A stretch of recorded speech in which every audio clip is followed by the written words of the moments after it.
All right, good morning, folks. Today is January 10th, 2025. This is Coffee with Community Services, Alta California Regional Center's weekly service provider meeting. My name is John Decker, the Director of Community Services. As per usual, I will introduce our staff and get into our agenda for today.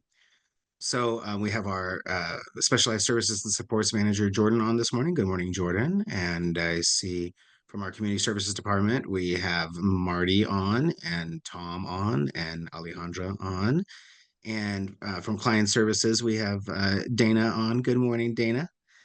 And from Community Services, I see Christine on and Boyd and Jessica and Virginia and Carly and Beverly and Odelia. And for client services, good morning to Toby Golden, our client services manager for the Intensive Case Management Unit, or ICMU, which kind of sounds like a hospital ward, just a little bit.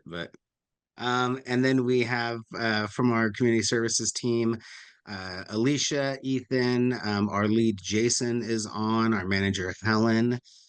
We have Christy, we have Kata Miller, and my assistant Zach is on. Good morning. We have our manager Scott on. We've got also from community services, Jolana Mason, Rhonda, and then our client services, excuse me, not client services, our community services manager, Michelle Duchesne, on as well. So good morning, folks. For our agenda today, I mentioned that Michael is not going to be with us, the interpreters, a little bit earlier. But we do have some updates. As I mentioned, we're going to have a spotlight with a bridge to belonging, and we're going to talk about rate reform a lot and give folks updates. We had some discussions yesterday at our provider advisory committee meeting, and so we're going to kind of go deeper into that, answer people's questions as well. Mhm. We'll give an update about the fires Yeah, and that it's are just sign happening as language. well.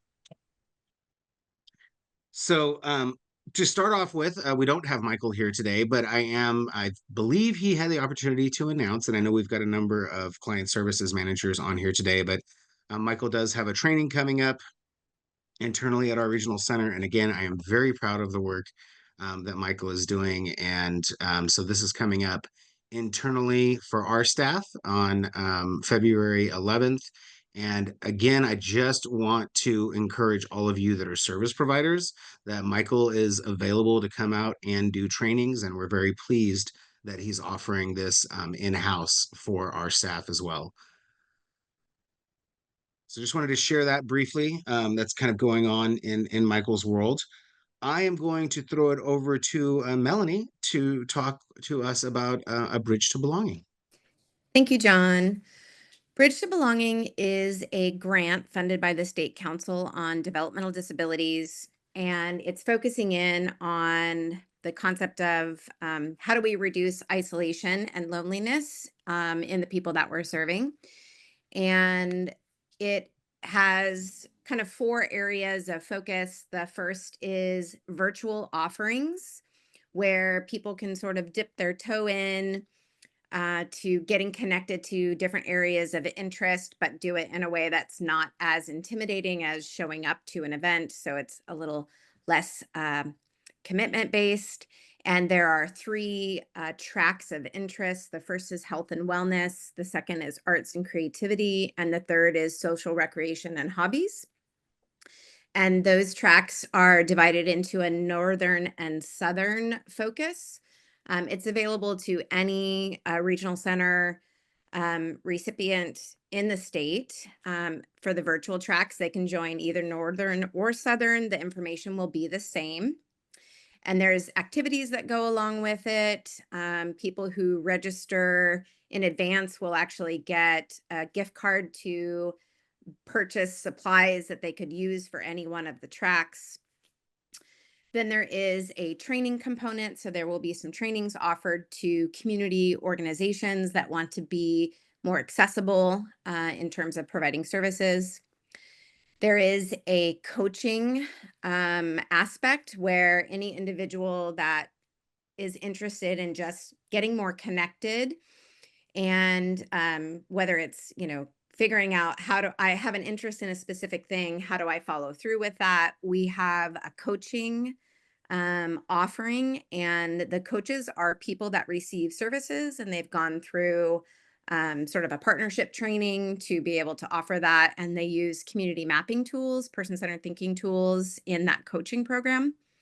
And then the last piece of the grant are in-person events that are based on the interest that was expressed during the virtual events. And they will be focused in the same three tracks: health and wellness, arts and creativity, social recreation, and hobbies.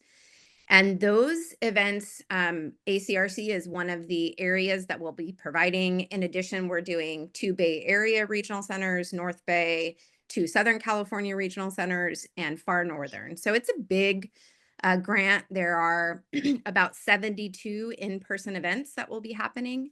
Some of them are small, some of them are larger. It'll include a sort of a resource fair that will include a gallery walk, which if you've been to some of the person-centered thinking gatherings, they do a gallery walk where, or sort of like a poster, where people that have done something that they want to share. So in our case, it would be something around health and wellness, arts and creativity, or hobbies. And they can stand in front of their poster in the gallery and people can talk to them about it. And then we'll have community resources involved as well. So it's a big grant. I am putting into the chat the links for the website. All of the registration is available now through Eventbrite. So that's kind of an overview of the grant, and I'd love to keep connecting with community services to share information as each one of the phases of the grant are launched.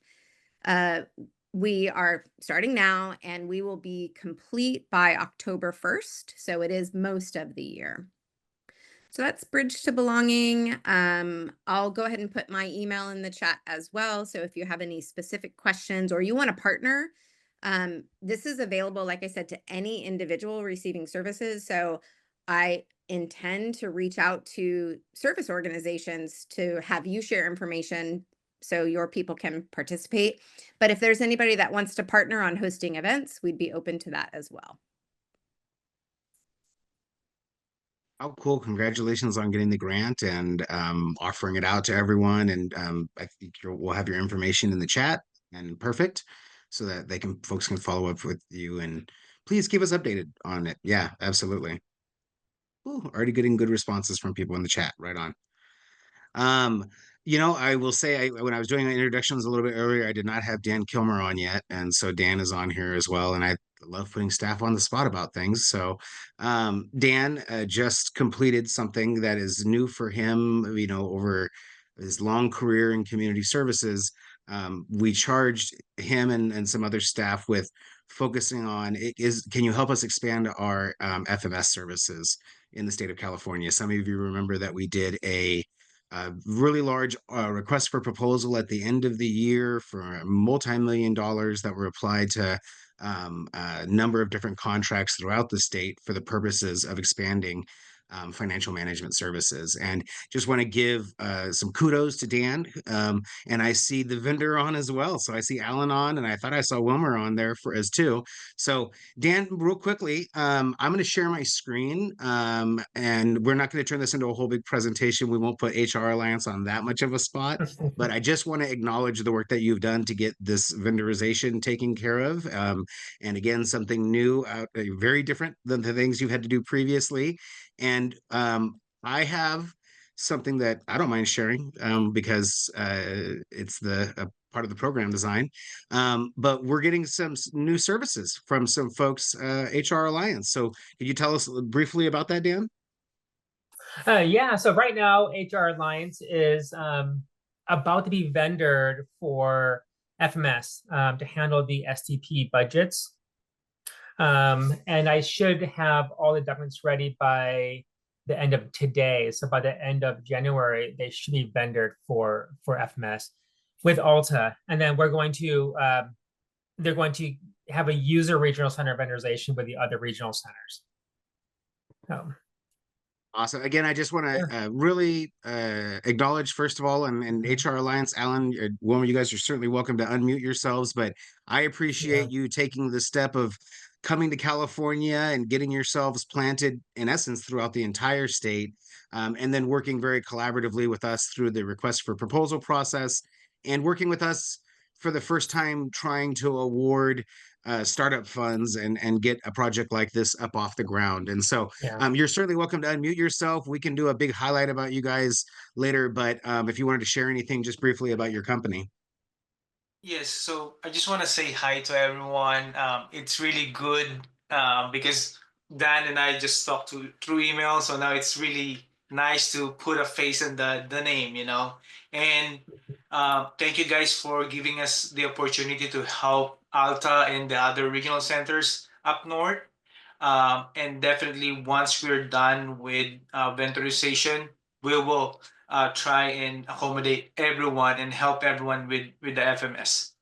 Okay, and I'm gonna put our information in the chat if you have any question, so you could reach us through email or through our phone line, and we will try our best to help you guys. Thank you. And also, John, just additional information. We have office. We are just 2 blocks away from the Capitol building. So very close.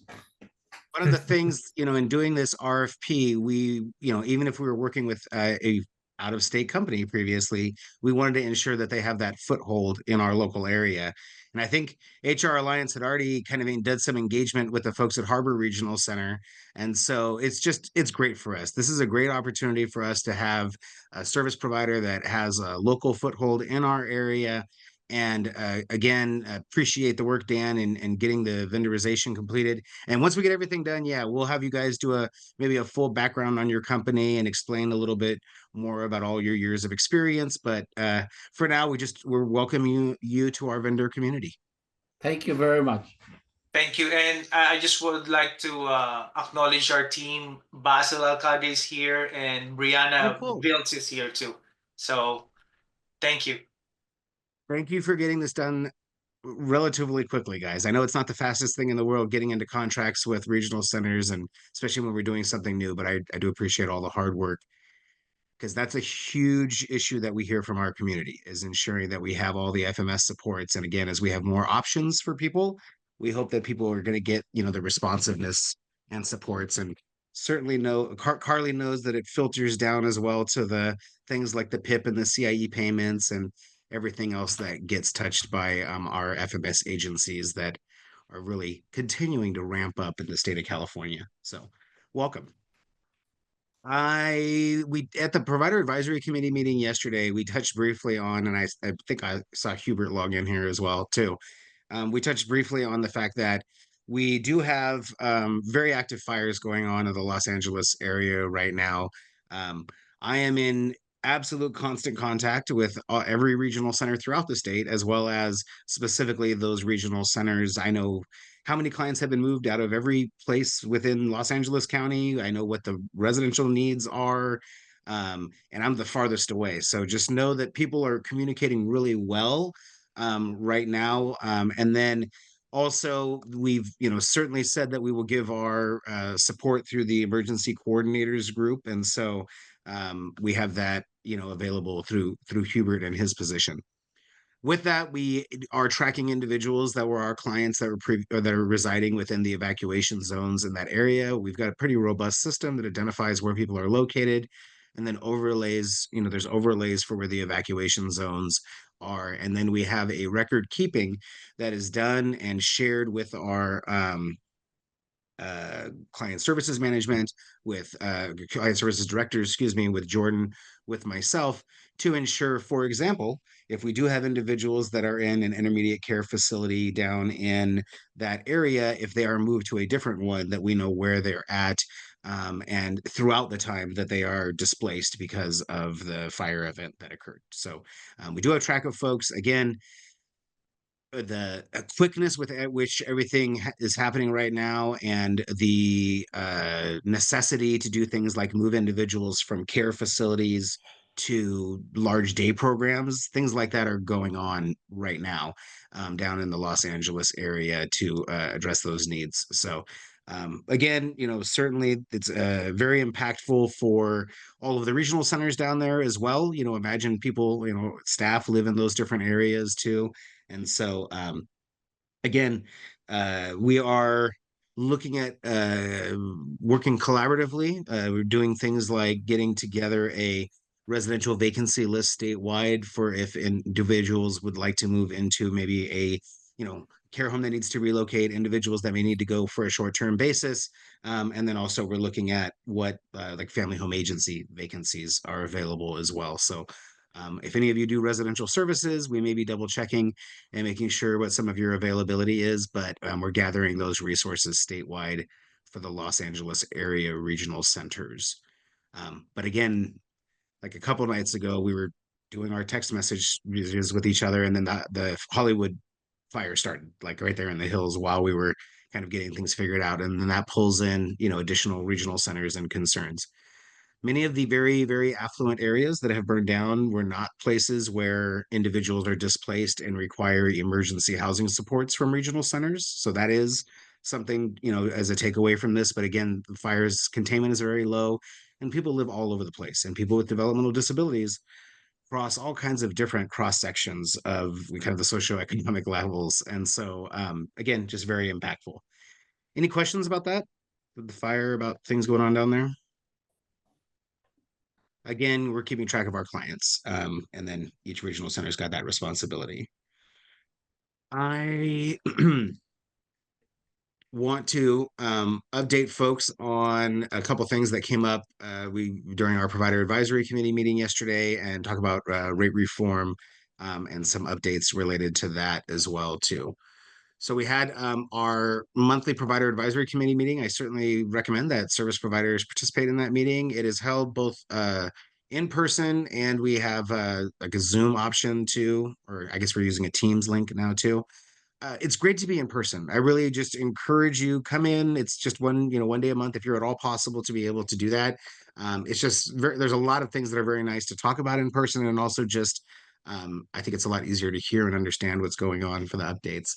I'm going to share my screen and go over some of the materials, and then I want to talk about kind of where we're at with the rate study and what we expect to do next.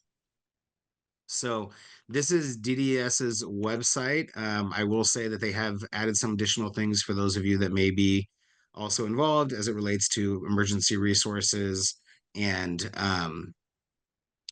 wildfire quick tips. So they've been pushing out some information related to that due to the fire. But we're going to be going to the rate reform section here and going to be talking about some of the different things that are located in here. And again, we've been doing this relatively regularly every single month, but we've got 111 folks on right now, and that's about 30 more than last week. So we will just take a look here at the new materials that have come out.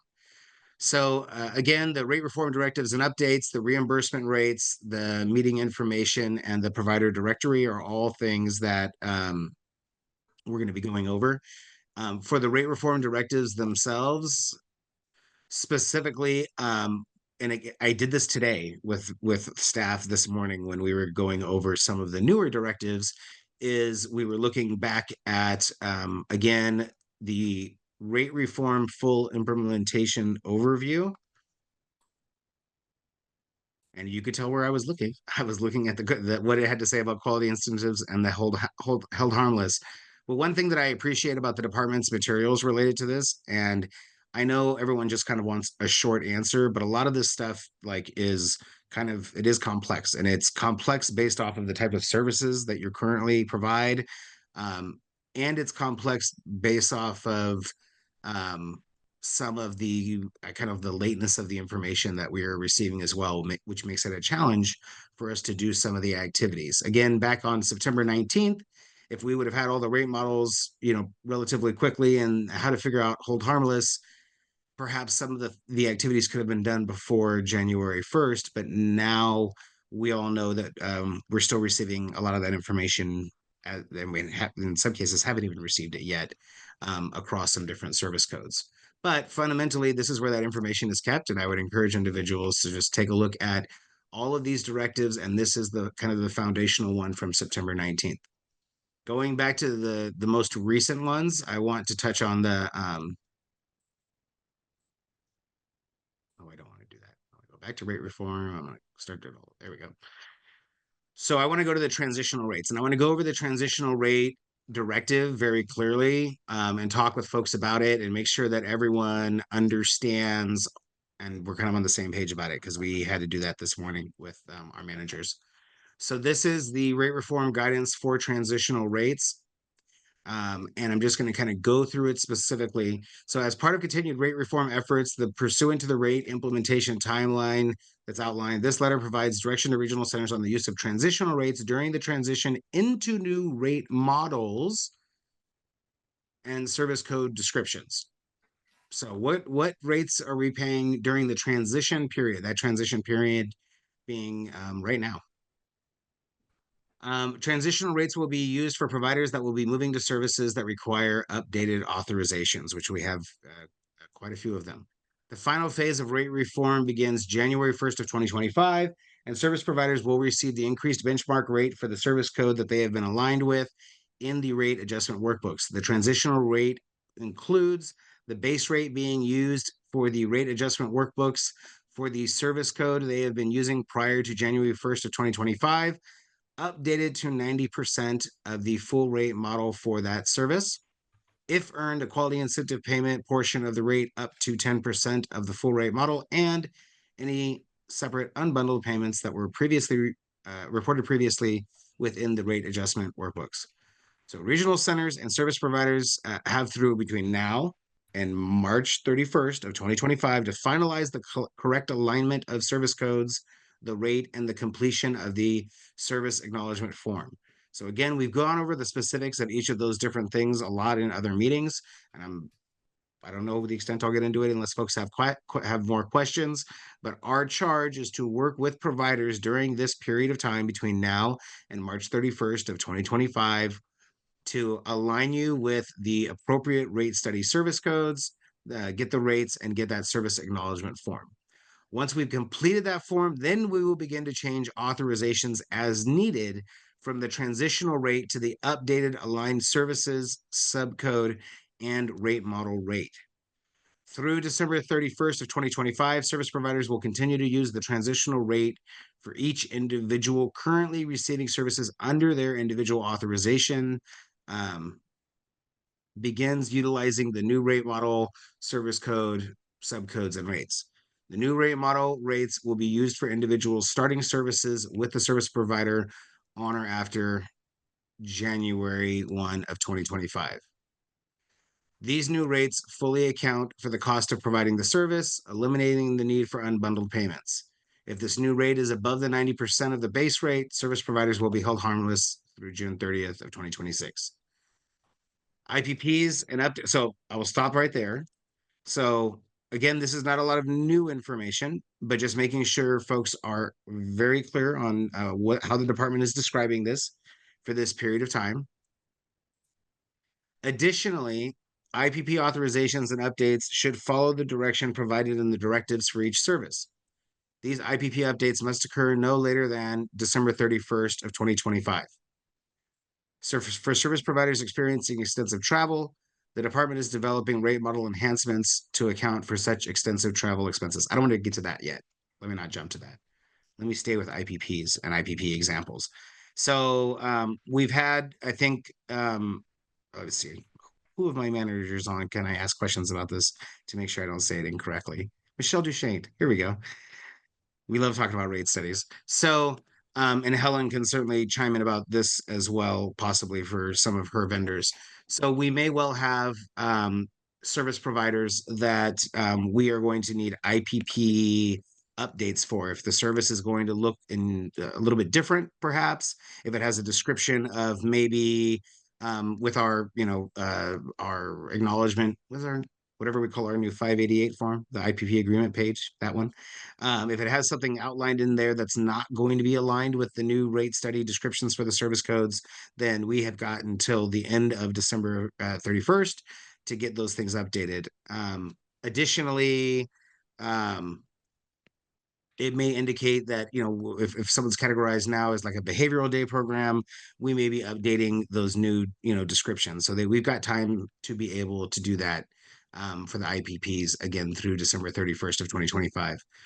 On our end, what we need to start doing, and we will be working on it, is identifying which individuals this is impacting on the case management side of things, and which are the ones where we need to have possibly some type of IPP discussion because of a switch from a monthly service of 40 hours that's being provided to a client, for example. And instead, it's not going to be just a monthly 40 hours with a couple different, few different professionals that are providing the service, but instead it's going to be a behaviorist that goes out for 3 hours, a tutor that goes out for 35 hours, a behavior management consultant that goes out for 3 hours or something like that.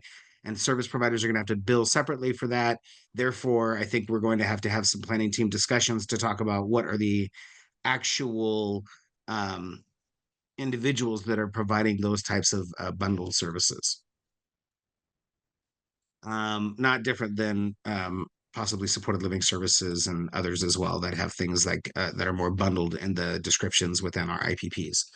And then for this is a big one because it came up and it's been an issue with a number of providers, is when you go to look at the service provider rates, so we can make this as clear as possible to describe it. When you go to the service provider rates, they have rate calculations built into them, and you can find the rate models here. And there's Alta California complete rate models. And can we use respite as an example? I don't know if Eric is on. I think this was kind of a discussion that the California Respite Association or agency was involved in, but let me see if I can find that for folks real quick. So in essence, what they are saying is that for respite, they are going to, we could take a look at, let me see if I can find one that makes good sense. So we can find services where when you look at the breakdown here, like DDS has, I'm going to give people motion sickness as I scroll through the rate models. But as you go through these, you can see that they have put in things like mileage. But for many of our providers, the mileage calculation that they used when they were determining this may not be sufficient for the actual mileage that is utilized by the provider to do the work. And so in that case, the department is going and doing a directive that's or they're going to do a new directive between now and March 31st that accommodates it. So I think when we did the personal attendance, Helen, I think it had calculated something like 12 miles like to cover a unit, which may not be appropriate. And so Eric, that's your understanding of it, right? Is that they're trying to figure out a way where we can add an additional mileage calculation based off of whatever they use to figure out the mileage amount for those specific rates. Is that your understanding? Yeah, so let's use respite as an example, but it may apply eventually to other services, but it's helpful to use an example. In these new proposed rate models, for a lot of services, not just respite, there's an assumed mileage amount that you are reimbursing your staff to travel to provide the service. And because it's a standardized rate, it's a bundled rate, that mileage doesn't change. So if you have a client that is within that mileage range, you're fine, right? It's within your rate. But concerned parties like myself and other providers have said, what happens if we have somebody who we know lives farther away? Our staff require more miles to go provide services in their home, which is what you want versus them coming into the center. A lot of respite providers that have a 2 mileage, we have currently an hour authorization and a mile authorization, so we could get additional miles to send that worker out to that appointment. Under the rate models as they exist right now, there is no adjustment for those larger models. So what we have been told from the department is that they're looking in. So right now, the models as they exist right now there's no way to give additional mileage like to respite providers. So if you have a respite provider and you have a separate mileage contract, that would be discontinued currently as you transition to these new rates, because this is a bundled rate and you have 2 rates. You're bundling it together into 1 rate. But the department in this directive and several others have said they recognize that's an issue. they're going to look at providing a mileage supplement. So let's say a second authorization that you could get for a client if they not only needed the hourly authorization, but if you needed to just add on additional mileage, that they could be a pass-through to the workers so that they could travel to that appointment. It's not been developed. Do not expect a directive that's outlining this right away. I think it's something that maybe comes out later this year if they do it, and it could not come, so you can't count on it. But the department has said they're willing to do this. So like in this example, you can see they're doing some mileage adjustments. They would say, okay, if your mileage for your service goes over X amount, which is what's in the model, then you could use the separate mileage authorization. That's the idea. That's what we're being told the department's looking into. Advocates like me are very happy that they've taken us seriously on that point, but you need to wait to see where that comes into for the future. It's not active now. Good, John? Thank you. I just want to differentiate. I want to see if anyone, first of all, has any questions about that. So this was a big complaint for us with our large geographic area that we've got, there's several of these different service codes that may have extensive travel. And so we're kind of sending over different ones to DDS, but really I think just across the board, this is what we've been talking about why the rate study can be effective and easy, is that this should be so easy for the department to do, because they should say regional center has the authority to grant an exception to the 100 hours or whatever that it is. And then as soon as we grant our exception, then we have the ability to activate a service code to do that. So we'll see with the final directive, but that's going to be that they just base this on anything else, is that, you know, we have that authority. It seems like it would make sense. And if you're wondering if like, well, wait a minute, wouldn't this apply to ILS, for example, as well? Exactly. In existing Title 17 statutes, there's actual language that requires these types of mileage reimbursements, but just for respite. But this could apply in the sense that like this need could apply to other services. Respite, I think, has the strongest case to make with the department that they're cutting an entitlement in Title 17. So we're hoping that could get restored for respite, but I'll just tell you from my personal standpoint, every time I get a chance with the department, I say, and it shouldn't be restricted to respite. And if you want to incentivize worker travel for HCBS services in the community, you need to have rates that scale to it. So if you're wondering, well, wait, why aren't anybody representing us? That is something that we brought up. I don't know where the department will land on that. Just real quickly, if I can just, because I think people can recognize the ILS ones. So let's see, share my screen. I think I'm looking at it. What am I looking at? Independent living programs, independent participant directed independent living. You're not sharing yet, John, just as that way. I know. I wanted to scroll a little bit before I started making people dizzy, but I've decided that I'll just make people dizzy. So to all of the ones for independent living are all keyed off of 150 miles. So for example, if that is not your reality as a provider, that's why I feel like the rate study is great, because you should be able to just figure out what the new mileage or like the mileage should be, and we could just plug it into a formula. Or conversely, if you are no longer able to hire people at a direct care staff hourly wage of 27.30 or 23.71, then if we have that information, it's provided to the department, then it puts everyone on the same even playing field, because we figured out, we believe, what a lot of these different costs are that are tied to things. So, but Hey, John, first we have to get everyone on the same page first. Go ahead. so just if everybody looks at this, it's actually 160 delta number of miles adjusted for mix of part-time, full-time staff. So this is saying 163 is the number of miles traveled per week. Divided that by your billable hours, which on this table is 2704. That's how many miles per billable hour is assumed in the rate model. So that's the math you should do to figure out if the rate models have sufficient mileage for your staff on a case-by-case basis. It's that 163, that's for Alta specifically, number of billable miles divided by the number I'm sorry, not billable miles, the number of miles that they're paying for, divided by the hours that you bill, the billable miles, the 2704. That's how many miles are in each hour of service, in this case, independent living services that you provide.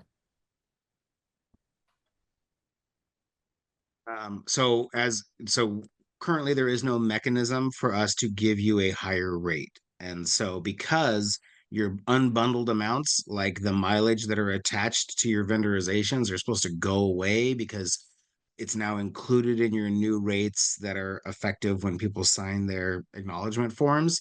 There's the challenge for the regional center, is trying to figure out how we're going to switch over all of these authorizations without having service coordinators involved, and like just doing them like as much of a batch as possible, for some of these, for some of these ones. So we will let folks know as soon as that directive comes out and review it with people, because the hope would be that in the month of April, if this is not, like for a respite agency, if you know that you're going to go way above what this is going on, if there's a way where we can develop a mechanism for you guys to communicate that to the regional center. Like there's a lot of ways we need to operationalize it.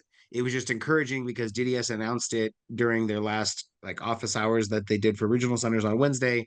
And then obviously I've been highlighting it for everyone in the transitional directive that's there as well. Which I'm going to go back to that transitional directive one more time. So things are kind of coming into focus. We do have a number of rate workbooks that have come in as well. One second. But we don't have the ones where a lot of these questions are with you all. And so just to kind of go back quickly here. So again, the rate reform directives, we have received information that there was minimum wage increases that were applied. So you can kind of see that. And then also the sick leave too, which delayed the release of some of the workbooks. Additionally, the new Social Security payment amounts needed to get figured out as well for like the residential workbooks. And so right now our activity, we're like in an organizing phase. We're meeting very regularly with our accounting department, trying to look at the information that's coming in from the department. We did meet with our transportation providers and had a discussion with them about calculating their hold harmless rates, because we would like to get that figured out kind of as quickly as possible for them. For a number of service providers, we are aware of what the hold harmless rates are. But in the case of transportation providers, we are, and we discussed this with a number of transportation providers that came to the provider advisory committee meeting yesterday as well, that we're really looking forward and hoping that we can get these calculations completed for the hold harmless for the transportation providers, so that we can get them switched over to the new rates. But again, we're waiting to get those workbooks. We're waiting to get workbooks for residential. We're waiting to get the workbooks for supported living programs. We're waiting to get the workbooks for day programs as well. So there's a lot that we're still kind of waiting on. But once we have the information that is needed, we've been working with our accounting department to prioritize those different service codes and figure out, we did a little bit of detective work this morning to figure out services where we have active authorizations where it appears that you were not included in the rate study during the period of time. And so we are now, in essence, kind of, for some folks, just right now calculating what their possible rate increases can be, and then looking at what current authorizations we have in place for those providers as well. And I don't know that we have Michelle Ramirez on here from On My Own. Maybe we do. Oh, we do. Yeah. But that speaks to the fact that there certainly will be a necessity to revise some of these transitional rates that we have, because again, many folks have not been able to do things like verify their quality incentive through the service provider directory as well, because of challenges that have been related to that. And then additionally, for those that are, for example, like transportation providers, our ability to get all of your hold harmless information calculated seems like it might be a little bit of a challenge. But for now, our direction is that vendors are going to be billing by and large the same way in February as they would have previously, as far as their billing methodologies. And then we'll be working on doing our conversions for folks. Some of those things like vehicle service hours, we looked at it this morning with accounting.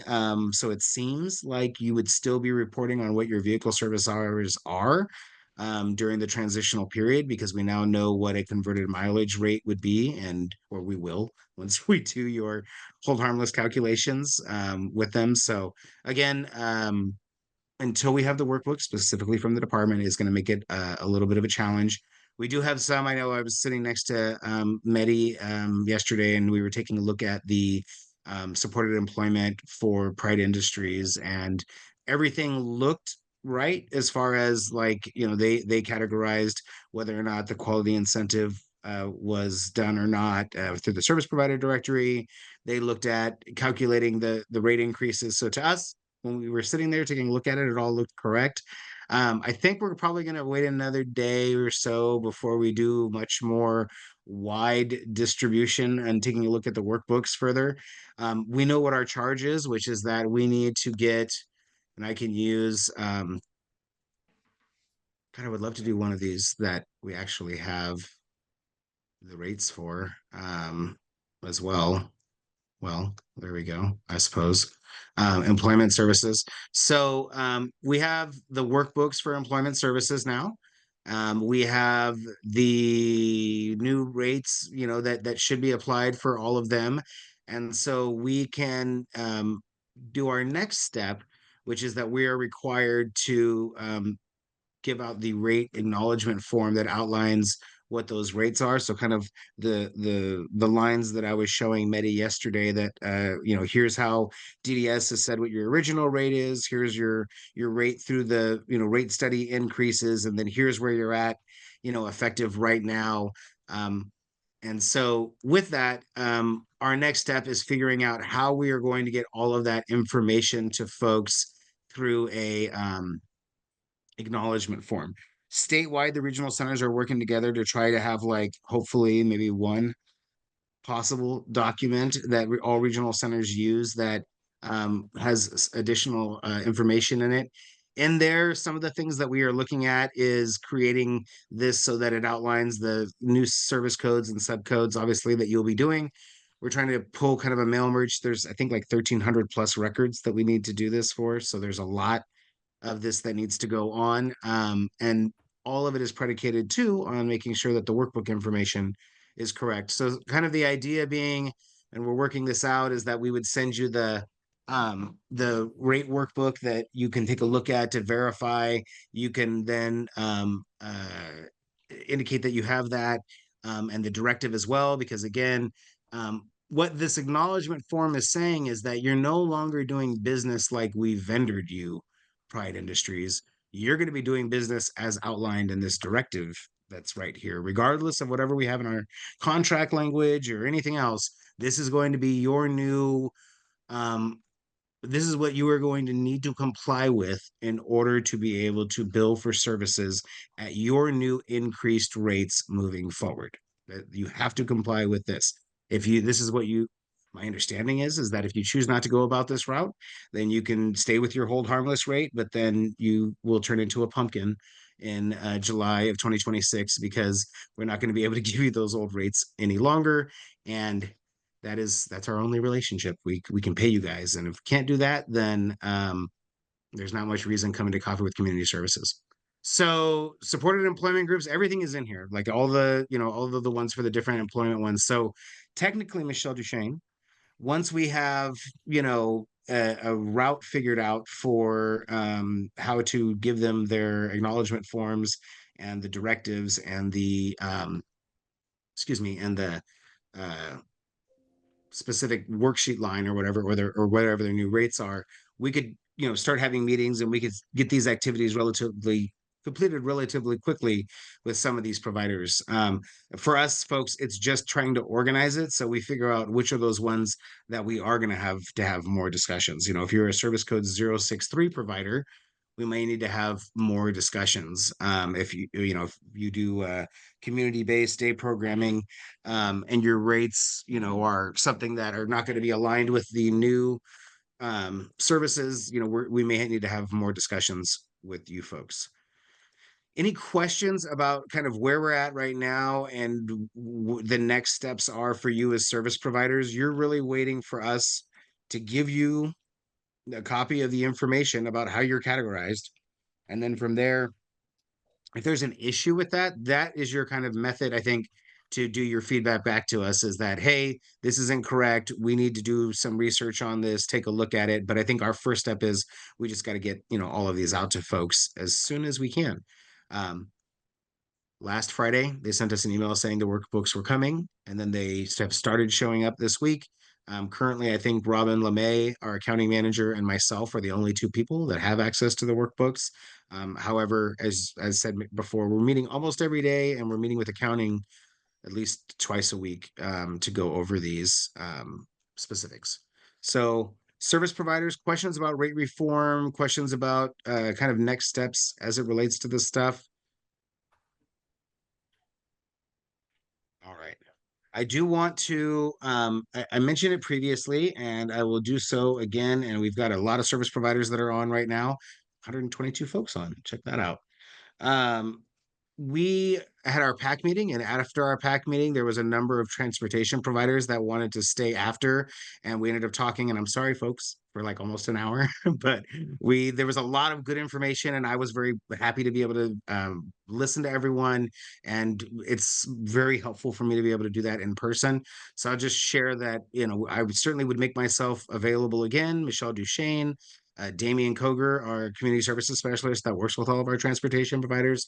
Our next provider advisory committee meeting will be maybe someone can drop that in the chat for us, but we're not going to do a special invitation for it. I'm just going to make it clear to providers that if you want to talk with me a little bit more directly about transportation issues and you're willing to come to our provider advisory committee meeting and get updated on all the things that are going on with all of our service providers, then we'll hold some space after that meeting, at least a half an hour, if you'd like to meet directly with me and with Michelle Duchesne and with Damian Koger. And again, it's a good opportunity for us because this is a very complex transition that is going on from the current types of rate methodologies to the new rate methodologies for our providers. And of all of our services currently, it is the one that it appears that the rates are not aligned with what the actual costs are possibly that our providers are running into.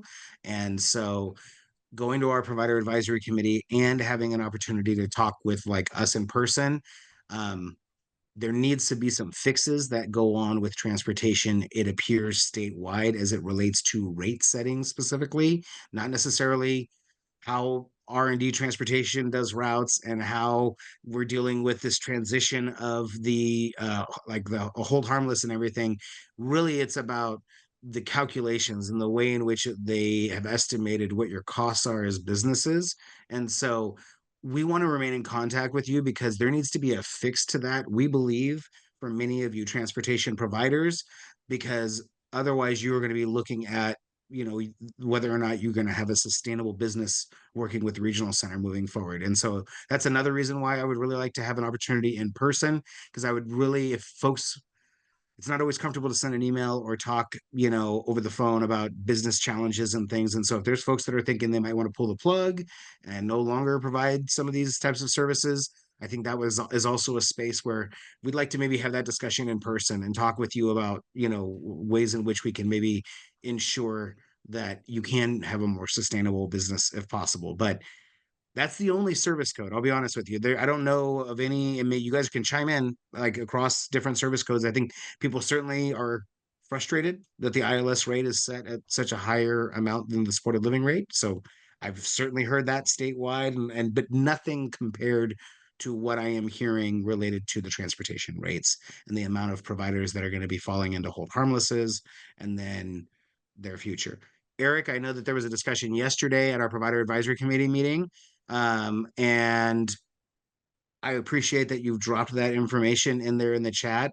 If there's a plug for people to provide information to you, you can maybe shoot your email in the chat as well, because again, this impacts all the service providers. Like transportation is what keeps everything happening at our regional centers. So this impacts all of you, which again, I think is a reason why we had a big discussion about it during the PAC meeting, and then we'll again hold some space after the meeting to discuss with folks. I wanted to see if anyone had questions about that right now, or Eric, if you wanted to give any more comment about that.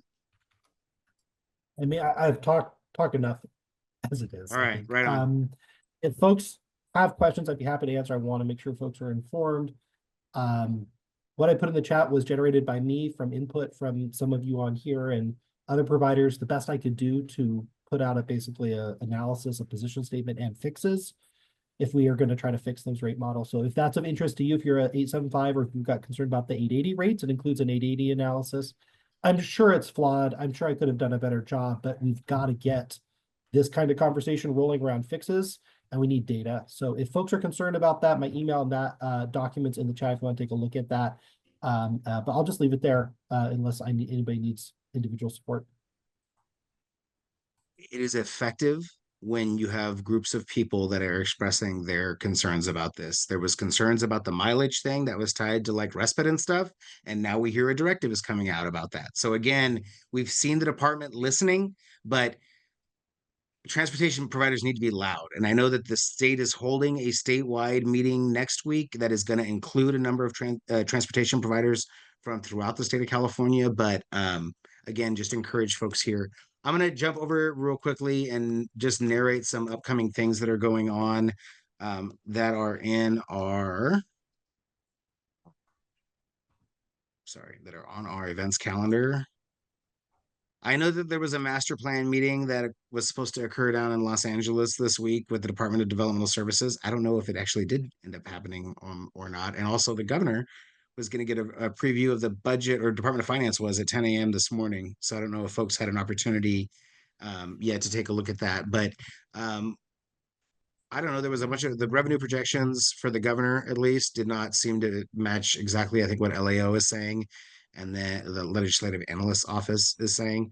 And then additionally, now we have all these fires that are going on in Los Angeles. So I appreciate that the governor put out his January budget. I guarantee you that it's going to be impacted by everything that's going on.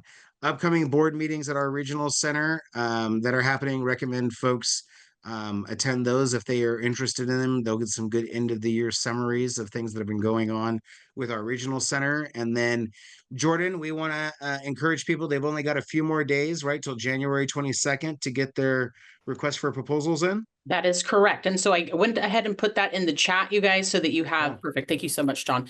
So here is the formal proposal. It'll have a full description, right, of the two specialized residential facilities, one for children, one for adults. Those are going to now be service code 915 level 7s with the residential directive changes.